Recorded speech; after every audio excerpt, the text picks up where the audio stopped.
All right, so you were watching the Charlotte City Council retreat that's happening in Ballantyne. A reporter, all things politics. You see her here in this seat from time to time. Julie Kay, she's been following this.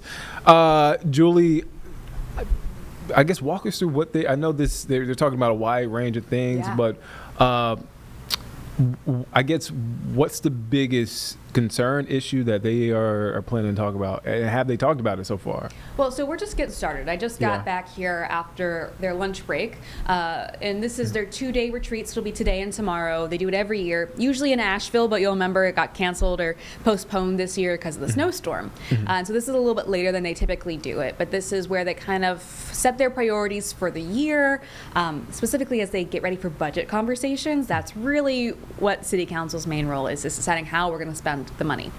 So today they started with your typical team building exercises, kind of getting an overview of what they're going to talk about, which today the biggest thing, as you just heard, public safety, and then tomorrow it's going to be mobility, transit, all things related to that.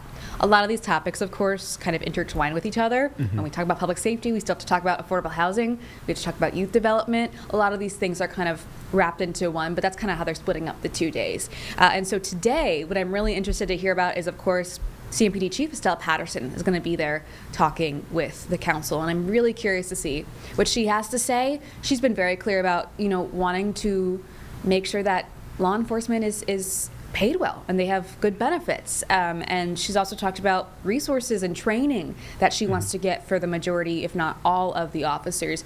And so I'm expecting her to reiterate some of those points. What we've been hearing so far today is, as I would say, the biggest takeaway is public safety not just being law enforcement, but also every other sect of the city that I mentioned. In order to keep youth out of crime, you have to have programs to help them.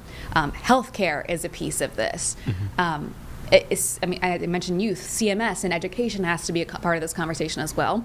And so we're going to get more into CMPD's side of this later on today, but right now, the way they're talking about some more of those, non-confrontational trainings and things like that, I think is a really interesting way to start this conference.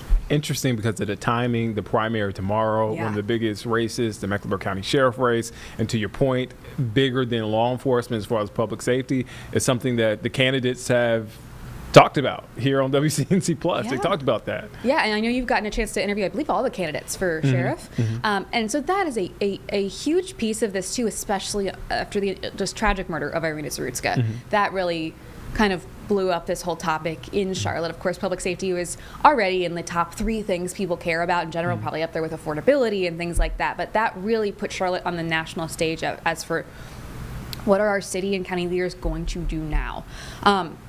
And that even was brought up by Councilman Ed Drakes just a little bit ago, talking about CIT training or crisis intervention training for officers. They already have quite a few CMPD officers already trained that way, and that's for, when there's a mental health call, kind of like de-escalation strategies and mental health training so that they can handle that appropriately without things escalating. I know that, as I mentioned, Chief Patterson wants to get more of the officers trained and up to speed with that, but he even brought up DeCarlos Brown Jr., the suspect in that murder, had clear history of mental health issues. He had a clear history of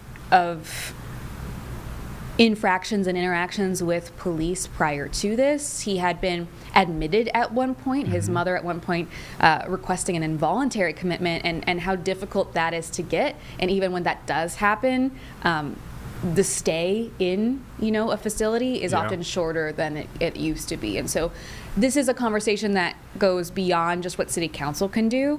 And so it starts here, and we'll see where they go with this. But I think that they have, a good understanding of this as multiple agencies. I mean, the state even needs to be included in this conversation. That's where you get your funding from. And speaking of mental health, I recognize some of those officers who and I think we still have that shot there, James, if you want to pull it up.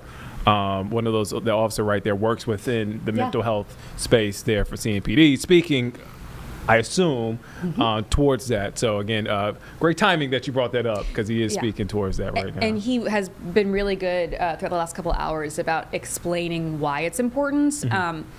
and just what that day-to-day looks like too, because Yeah. I can describe it to you all day long, but obviously I'm not out there in the field doing it. And so this has been a really interesting panel discussion from the retreat today, just getting an inside look at what law enforcement needs and what that looks like right now.